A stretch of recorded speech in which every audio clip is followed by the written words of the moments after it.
ಇಲ್ಲ ಮೊನ್ನೆ ಜೈಲ್ಗೆ ಯಶವಂತ ಸರ್ ನೋಡೋಕೆ ಹೋಗಿದ್ವಲ್ಲ, ಅದಕ್ಕೆ ಅಲ್ಲಿ ಹೋದಾಗ ಏನೇನು ಮಾತಾಡಿದ್ರು ಏನು ಅಂತೆಲ್ಲ ಕೇಳಕ್ಕೆ ಕರೆಸಿದ್ರು.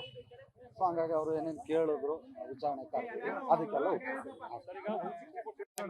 ಅದಾದ್ಮೇಲೆ ಆರೋಪಿಗಳನ್ನ ಮಾತಾಡ್ಬೋದು ಅನ್ನೋದು ಏನಾದ್ರು ಇಲ್ಲ ಗೊತ್ತಿರಲಿಲ್ಲ ಸರ್. ಅದಕ್ಕೆ ಈಗ ಗೊತ್ತಿದ್ರೆ ಮೋಸ್ಟ್ಲಿ ಗೊತ್ತಿರ್ಲಿಲ್ಲ, ಅದಕ್ಕೆ ಕರೆದಿದ್ರು. ಈಗ ಅವ್ರು ಏನೇನು ಕೇಳಿದ್ದಾರೆ ಅದಕ್ಕೆಲ್ಲ ಉತ್ತರ ಕೊಟ್ಟಿದ್ರು ಸರ್. ಇದರಲ್ಲಿ ಇನ್ವೆಸ್ಟಿಗೇಷನ್ ನಡೆಯುತ್ತಿರೋದ್ರಿಂದ ನಾನು ಒಬ್ಬ ಸಾಕ್ಷಿದಾರ ಆಗಿರೋದ್ರಿಂದ ಬೇರೆ ಏನು ಮಾತಾಡೋಕ್ಕಾಗಲ್ಲ. ಮತ್ತೆ ಬರಕ್ಕೆ ಹೇಳಿದ್ರೆ ಏನಾದ್ರು ಮತ್ತೆ ಇಲ್ಲ ಇಲ್ಲ ಏನು ಹೇಳಿಲ್ಲ. ಕರೆದ್ರೆ ಖಂಡಿತ ಬಂದು ಸಹಕಾರ ಕೊಡ್ತೀನಿ. ಯಾವಾಗ ಕರೆದಿದ್ರಿ ಸರ್?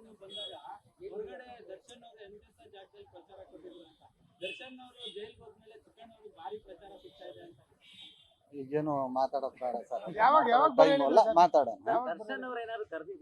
ಅಲ್ಲ ನೋಟಿಸ್ ಇಲ್ಲ ಯಾವಾಗ ಇಲ್ಲ ಸರ್, ಯಾರು ಕೊಟ್ಟಿದ್ರು? ಕರೆದಿಲ್ಲ. ಸರ್ ವಿಚಾರಣೆ ನೋಟಿಸ್ ಯಾವಾಗ ಕೊಟ್ಟಿದ್ರು ನಿಮ್ಗೆ? ನೆನ್ನೆ ಕೊಟ್ಟಿದ್ರು. ನಿನ್ನೆ ಕೊಟ್ಟಿದ್ರು. ಇವತ್ತು ಎಷ್ಟು ಗಂಟೆಗೆ ಬರ್ಲಿಕ್ಕೆ? ಇವತ್ತು 9 ಗಂಟೆಗೆ ಬರುತ್ತೆ.